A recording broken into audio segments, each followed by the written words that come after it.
Welcome to the summit, What is the Unknown? And I can now introduce you to Caverly Morgan. Welcome. Thank you so much for having me, Susan. I'm really glad to be here. Yeah, and I appreciate you being here. And we are going to talk about your new book, a kid's book about mindfulness. And also, you are a meditation teacher, you have a Zen background and non-duality, and you're a founder of Presence Collective and also Peace in Schools. And I'm excited to talk about all this and about our true nature, or you could say nature. Like, what is it that we are, this which is actually unknown, right? We cannot really know it, but we can be it, or we are it. And that's also what your kids' book is about, and in a very understandable way, very clear. And so I love that. And also your Peace in Schools. And can you maybe start with just talking briefly about the Peace in Schools and also about your book? Sure. Yeah, Peace in Schools created the country's first semester-long credited course. We call it In Mindfulness. And the reason I say we call it is because we're with the same set of teens for over 70 hours. So it's a very deep immersion. It's an elective credit course.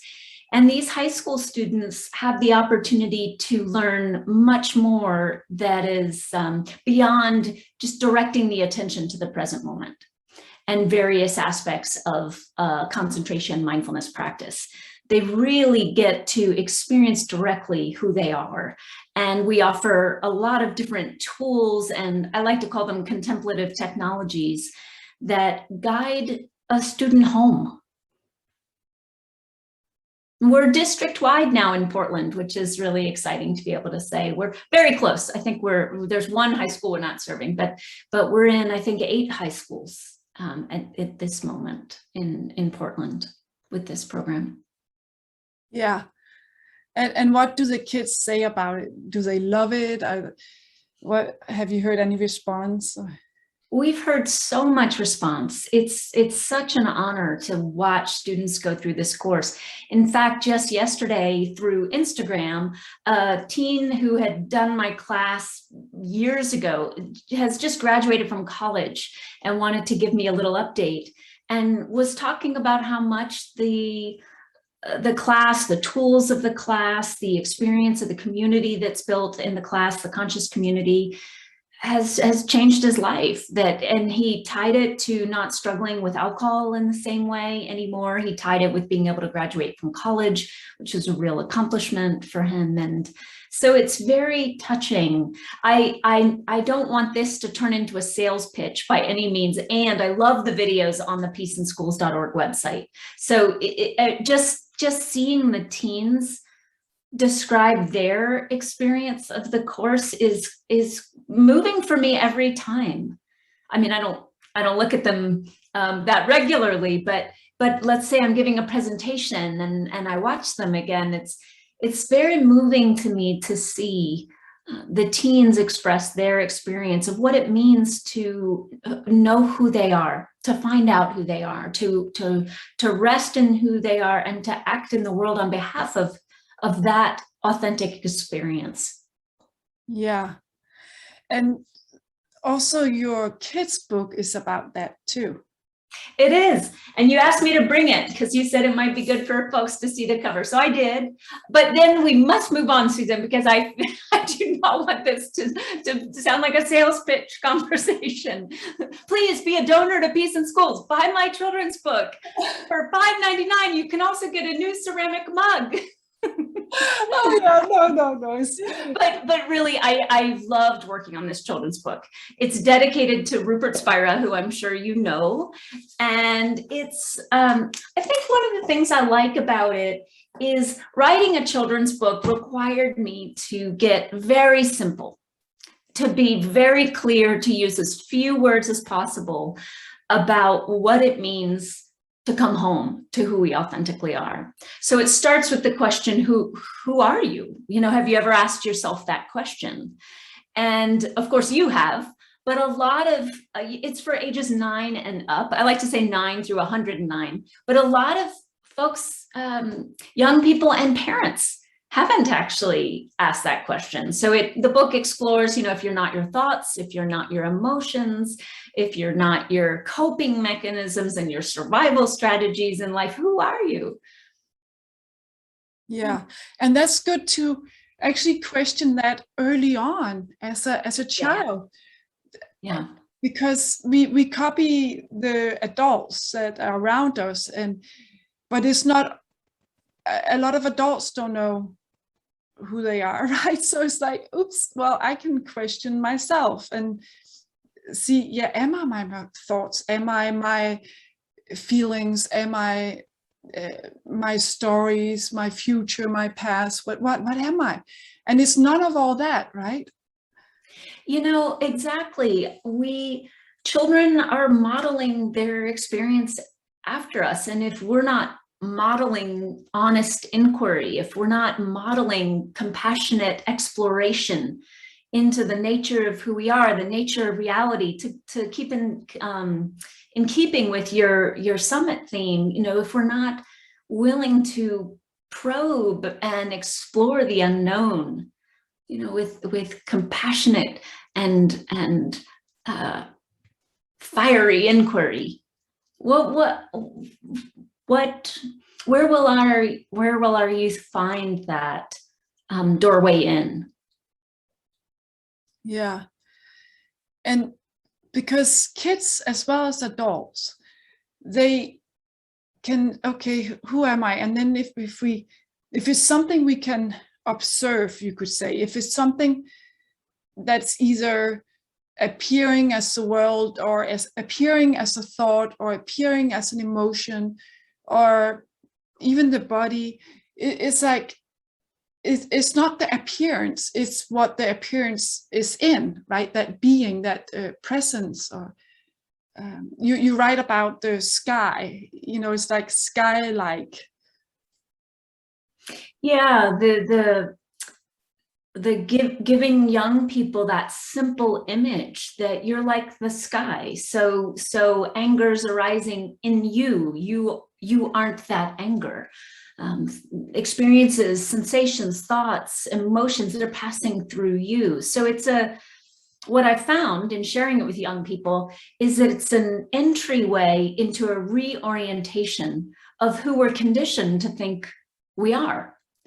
And look around at dominant culture, look at our society. We have no shortage of information suggesting who we are.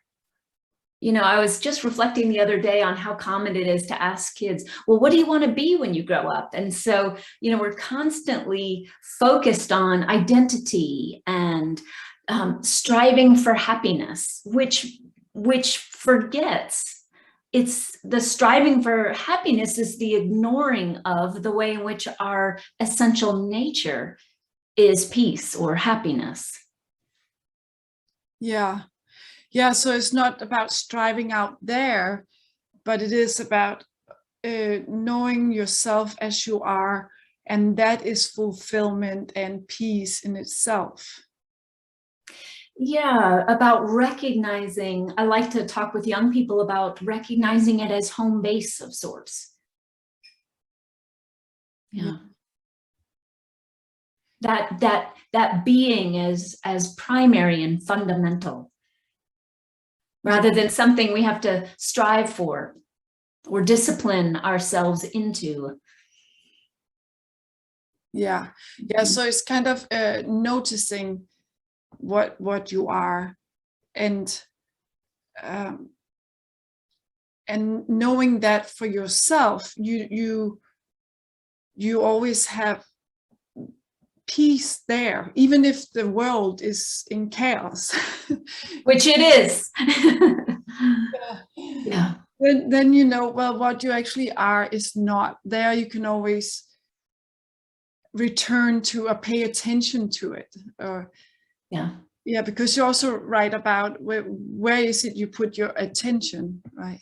Yeah, where in the beginning of our course, the first thing we teach teens is to notice where their attention goes, because we're so habituated for attentions to be out hooked into objects. So external things or thoughts or emotions, and we rarely let the attention, and we certainly don't often teach our children how to let the attention rest and come back into this experience of presence or being. Yeah. And I think maybe also a lot of people, and especially maybe a lot of teenagers that are so used to being busy with phones and, you know, quick images everywhere on TV screens, and everything is very fast paced. So for them to presence and just this and just being, it's almost too simple, and maybe it's a little bit boring even. So how do they deal with that simplicity and not, you know, not having all that busyness in the same way? Well, I think I appreciate how over time we've really refined our curriculum, and it's not as we're with the same group for a 90-minute class period on most days, sometimes 75 minutes if it's a flex day. And it's not as though we're meditating for 90 minutes. In fact, a lot of what we're doing in the class is exploring who we are through different doorways. Like, so again, through different contemplative technologies. So we're teaching students that there's a way in which we can bring an experience of inquiry into, or I think a better way to say it is we can bring our lives into an experience of inquiry. So we work with whatever's going on. So if there's boredom happening with a lot of students in the class, we're working with how interesting that is. And so we're exploring, like, what is the nature of boredom? What's happening in the mind when we get bored? What is our self-talk when we're quote unquote bored? And then, of course, quickly boredom becomes a pretty interesting thing. So I think it's all really about the approach. And the same is true, of course, for us. You know, there's so little ways if we have if we're often in meditation, there's so little ways we can escape the moment. We can either fall asleep, we can go into thought, we can start telling ourselves that we're bored, but they're all just ways of actually leaving the very thing we most long for. So to me, it becomes quite interesting to see, how am I leaving? What are my escape routes? My conditioned escape routes, right? Yeah. And those conditioned escape routes, they can fall away, right? By not believing in them and not paying attention to them, maybe. Yeah, I think what I've found most valuable about how we approach things, and how I approach things when working with adults too, is I recall Charlotte Joko Beck once talked about, we don't get rid of karma, we just wear it out. And so I like to underline that if we're unconscious to a specific pattern, let's say a specific pattern of thought, often it can end up silently governing our actions, right? That identification with the ego, which is just the illusion of separation, or the activity of the conditioned mind. So we identify with that. In that activity, we forget who we are. And it's not that we have to discipline ourselves into never going down that road again. It's that the road becomes less and less interesting to us because we've seen exactly where it goes, exactly what it is, and it becomes more and more compelling to stay home. Why would I leave? It's the richness of being is so fulfilling, and it's the very thing that I'm promised I'll get if I go down these other roads. Why would I actually take the journey, which involves so much suffering and can never result in what's promised. Yeah. So for me, it's not about getting rid of anything. It's not even about trying to ignore something or not pay attention to it. It's about recognizing that that activity, all these conditioned patterns or survival strategies, or the activity of the mind, that all, there's plenty of room for that to exist in the open space of awareness. Yeah. Yeah. So it's like, there's room for everything. So there's room for everything. Yeah. And it is interesting how we get caught up in future plans or past regrets, and because there is just here and now, as you also write about in your book. And we all know that too, because it's like, yeah, I can only live now. I mean, my body can only be here now, right? And it's where else could it be? Yeah. So, but it's the mind that always takes, like, your mind takes you're on a journey of being somewhere else in the future, or and it's not very present with the body in the now. So then you also talk about the breath, maybe just, oh, okay, come back to reality. And maybe the breath, breathing in, breathing out is one way of, yeah, that's actually all that's going on really right now, here and now. Yeah, we found that having some kind of anchor to come back to presence can be really useful for young people. You know, to have some touch point that can be a guide and an entry point. I mean, as you're pointing out, in truth, we're never really going anywhere. Where else is there to go? But it's especially inspiring to see young people remember their own being, given that we're living in a world that is conditioning all of us to constantly be leaving that experience. Yeah. Yeah, and it's good maybe for young people, especially, to have a tool, because that's what they are used to, you could say, right? If you tell, like, somebody who's maybe 14 or 12 or 10, yeah, just be present, and or just be yourself, be who you are. And maybe some people will tune into that, but maybe a lot of people will be like, what do you mean? What does that even mean? Yeah, it's so true. It's so true. I work with plenty of adults who don't really know what that means. And again, there's no, of course we don't really know what that means. It's not as though most of us grew up being invited into explore being, to explore consciousness, much less explore of, like, what is the nature of consciousness? What is the nature of reality? What is so about this world that I live in? Am I separate from it? Or is this world actually arising in me? And so again, to come back to something we started with, this fundamental question of, well, who is this me, becomes a really rich exploration, I think, for all of us. But I get to see it not only with adults, but also with teenagers.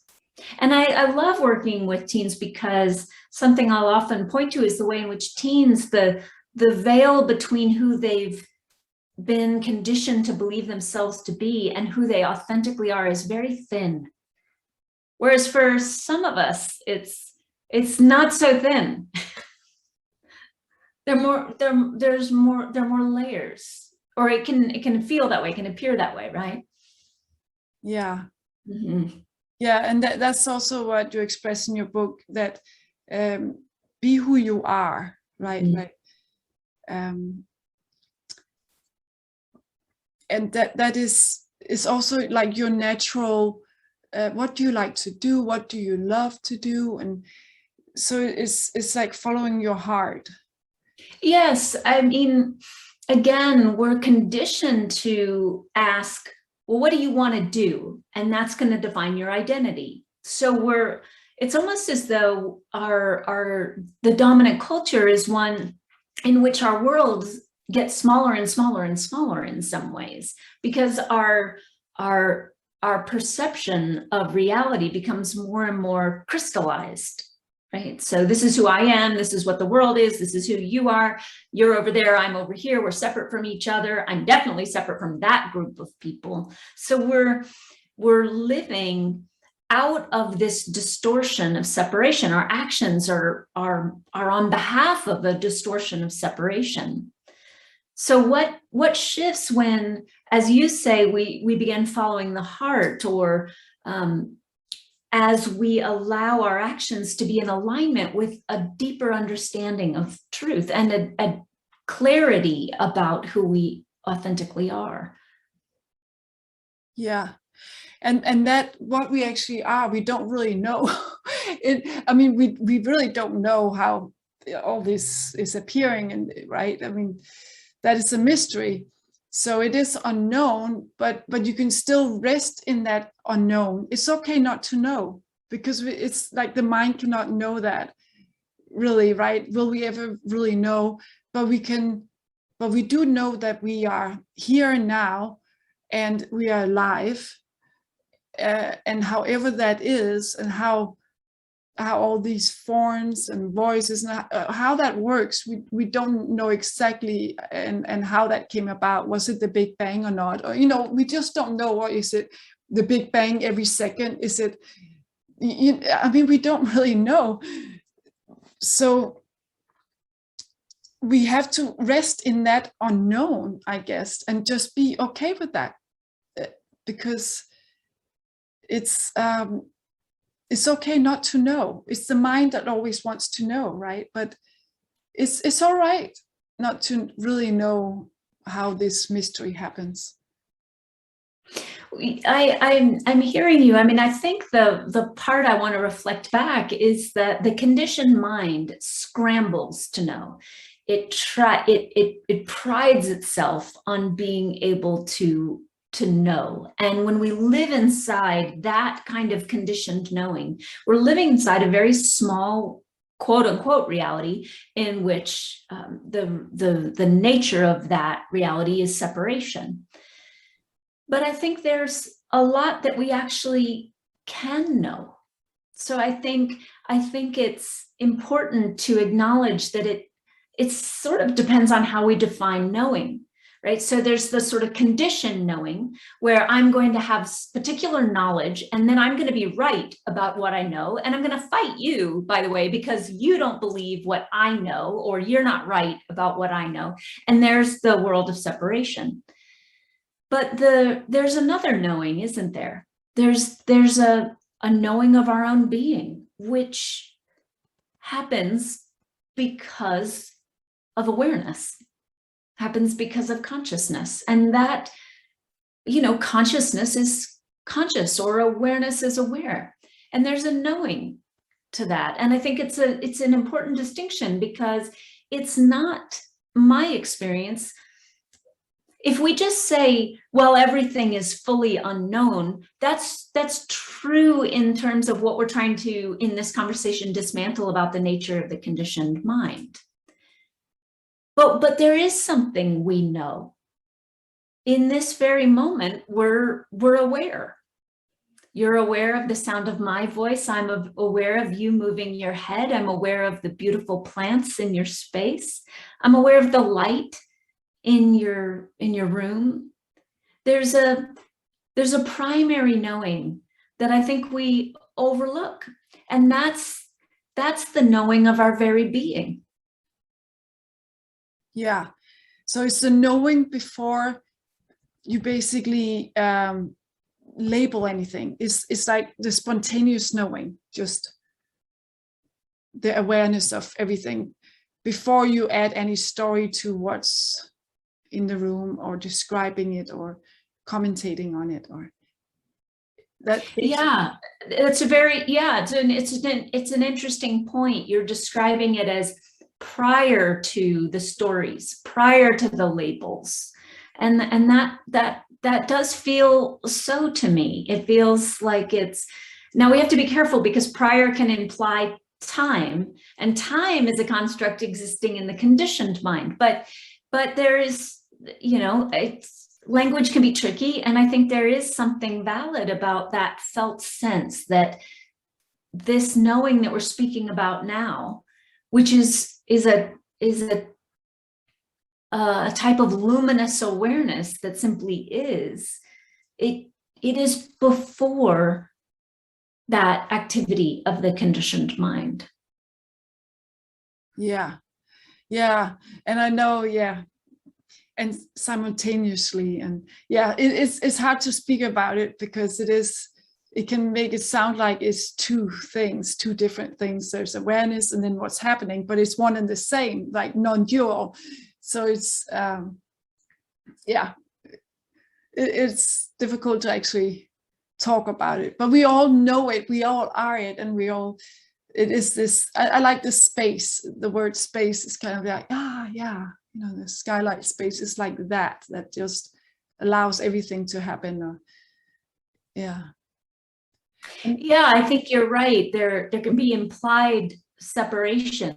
So if we're focusing, for example, on space, I appreciate that there can be a distinction between objects arising in the sky. So for example, at the end of my book, I use the image, as you mentioned, of the open sky and objects passing through it. But something that's more accurate, and I didn't go to that next step in this children's book, but the sequel could go into how I would say we could also view it as a wave in the ocean. So the wave in the ocean is actually made of the very thing the ocean is. This is an analogy I've heard Rupert Spira use before.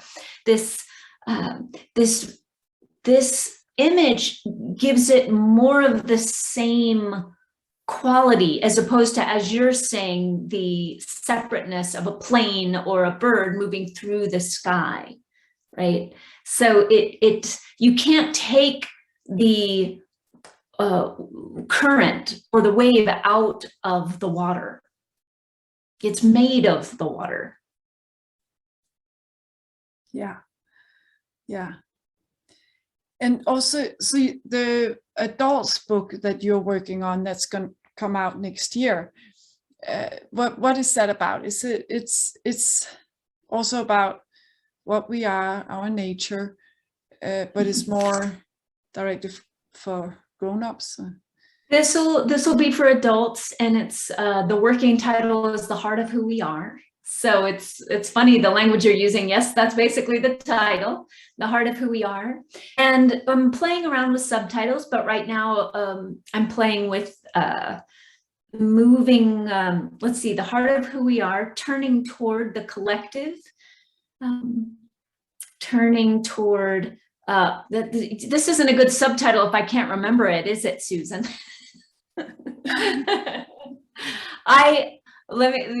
Let me see, we were just playing with the editor with like 10 different options, but the one that I was liking the best is turning towards the collective, honest inquiry, and unconditional love. We might decide it's too long, but the reason I do like that subtitle is it captures 3 different elements of what I'm exploring in the book. So one element is turning our attention from personal exploration to, now what does this look like when we apply this understanding collectively? So as you said, the world is chaos. So what is this understanding? How does this understanding manifest? What does it look like when we apply it in the world, when our actions are on behalf of this understanding in the world, in the collective? And then honest inquiry, as you know, is about the kind of exploration we're talking about here. And unconditional love feels important to underline because it's the real current of the book.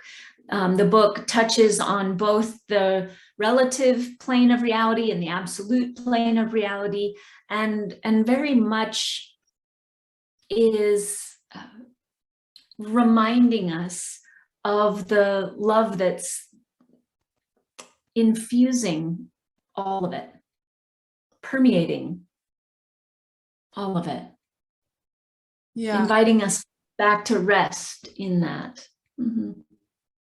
Yeah, and because it does feel like it's love. It really just, it feels like the body is infused with love and life. And so yeah, I like that unconditional love. And it is also unconditional because it allows for everything, the good, the so-called good and the so-called bad, right? Indeed. Yeah. And that's also, as life happens here now, life happens, it's almost like, since it's all one, or it's all, there's no separation, it's actually all just happening, and happening as this world is, these body minds in the world. And sometimes it's like, oh, maybe there's no free will or choice, or there's actually nobody really here, because I'm not separate. So it's not like I make up this person and acting in the world, but maybe it's all just happening, and I just think I am the doer, but I'm actually not the doer. And if I'm not the doer, do I have a free will? Can I make a choice, or is it just happening? And it seems like I have a choice, and it seems like I have free will because I think I am somebody. You know what I mean? It's some yeah. What do you think about that?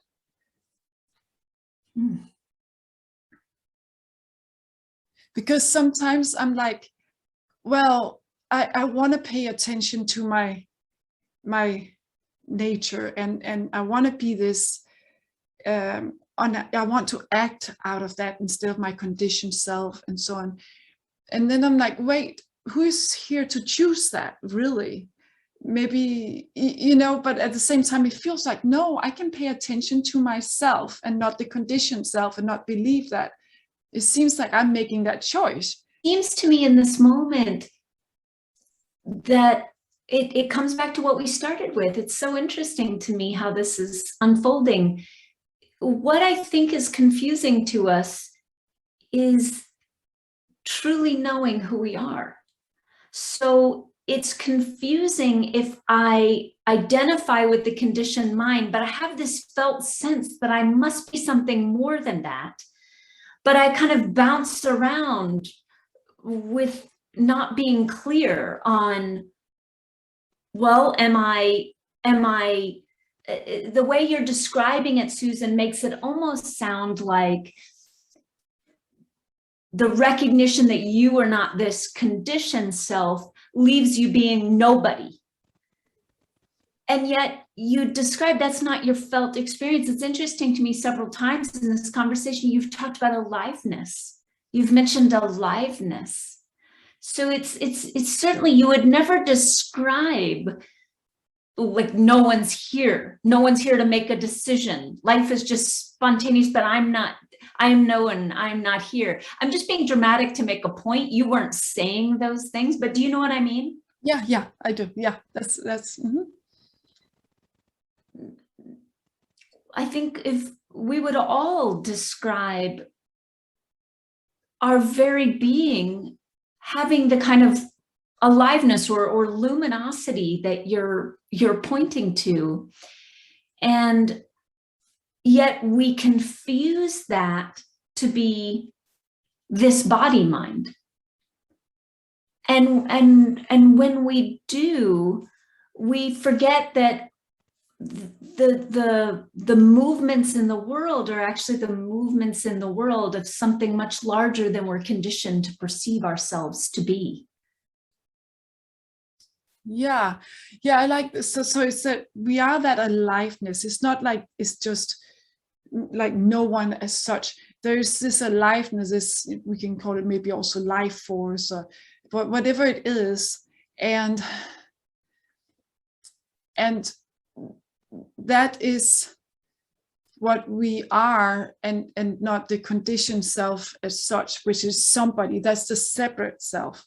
but the aliveness that everyone, you also call it shared being, right? It's all, that's what we all are. And then the conditioned self is like the addition to it, but it's not, it's just what's happening, you could say, but it's not who we really are.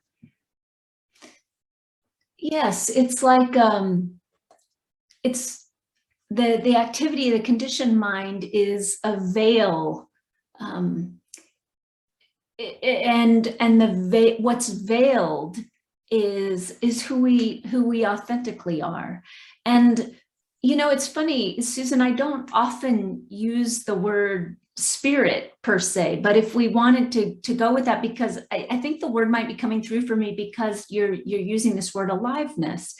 So if we go with the kind of the word spirit has a certain aliveness to it. So I one way that I think we could play with it is, you know, what occurs in the world when I feel in alignment with spirit, when the personality is acting in service to spirit. There's choice there, as you're pointing out, right? But it's different than the assumption of the will of a separate self, or the assumption of the will of an ego.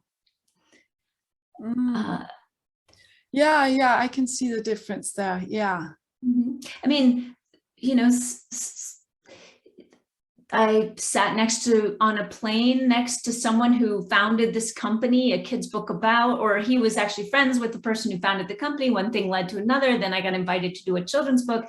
Then I explored the material, which was very rich and engaging. Like all of that, in my experience, this was a particularly fun project because all of it felt free from the pushing of a constricted, I'm going to go do this thing, it's going to look like this, I'm going to make this much money off of it, here's how it'll support my identity. Like this particular project felt free from that process. And I think the freedom doesn't belong to me. The freedom is the taste of what we actually are. Like awareness is inherently free.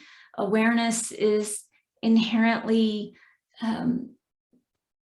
taking different shape, different form, free to take different shape, different form, to create a children's book, to be in conversation with a friend. Yeah, it's free, and it's also creative, naturally creative. Naturally creative. Yeah. Oh, wow. Well, wonderful. It's been really great to talk about this, and what's your website so people can find your book, and if you have any courses and events you offer? Thank you so much. Yeah, it's very simple. It's just caverlymorgan.org. And we actually just changed location. We were going to do a winter retreat. Some friends, colleagues of mine were putting together this winter retreat, and the venue closed. So we just got a new venue in Northern California. So if anyone's looking for a New Year's retreat, definitely check that out. It's you can find out more on my website. And yes, I lead weekly groups, and doing a little less teaching than usual because I am working on this book right now. But I love when I pause to show up and be in community and presence with others. So yes, anyone's welcome. Thank you for inviting me to share about it. Yeah, great. Thank you so much. Thank you so much. I'm very glad to connect today. Yeah, thank you. Yeah. Thank you.